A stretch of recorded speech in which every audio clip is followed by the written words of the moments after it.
Bonjour, bienvenue dans cette nouvelle vidéo, merci de vous abonner, c'est gratuit, il suffit simplement de cliquer sur le logo qui apparaît en bas à droite de votre écran. Aujourd'hui, nous abordons une nouvelle paracha. Cette paracha s'appelle l'Er Lecha et elle s'adresse, quand on dit l'Er Lecha, à Abraham. Abraham est un descendant de Noé.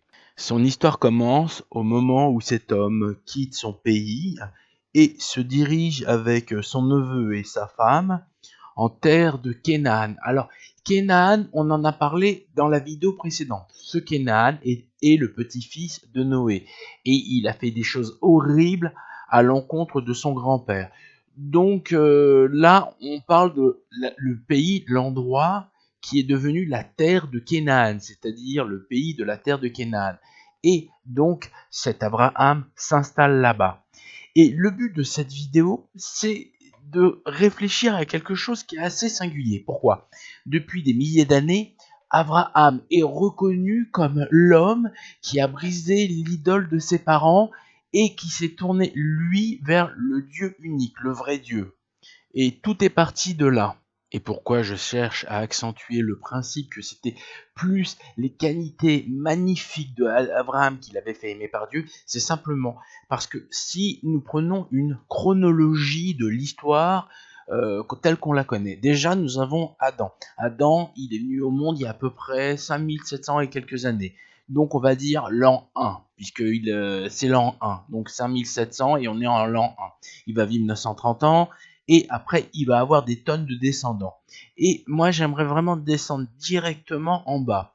Vous avez Noé qui a vécu 950 ans, qui est né en 1056, donc à peu près 120 ans après Adam.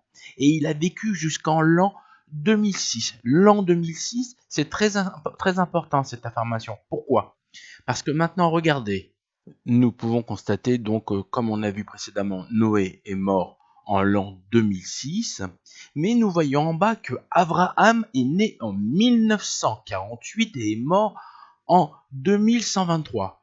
Qu'est-ce que ça peut bien signifier? Ça signifie simplement que Noé a été contemporain de Abraham, ce qui signifie que à un moment donné précis, Abraham n'était pas l'unique, le seul qui avait pris conscience de l'existence de ce Dieu unique. Non, il y avait aussi Noé, et j'ai encore une autre référence qui vient appuyer ce que je dis.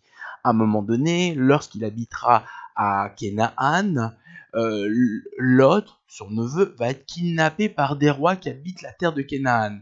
Et pour aller sauver son neveu, il va s'armer et affronter les kidnappeurs.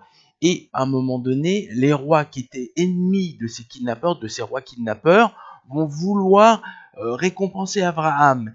Et un des rois, il s'appelle Avitzedek. Et ce roi était prêtre du Dieu unique. C'est-à-dire que, en fin de compte, nous avions une affirmation qu'il y avait des gens qui croyaient réellement au Dieu unique tel qu'on peut le concevoir, puisqu'il était prêtre. Donc, peut-être que la particularité de Adam n'était pas 100% focalisée sur le fait qu'il croit en un Dieu unique, mais simplement parce que Abraham était un homme extrêmement bon.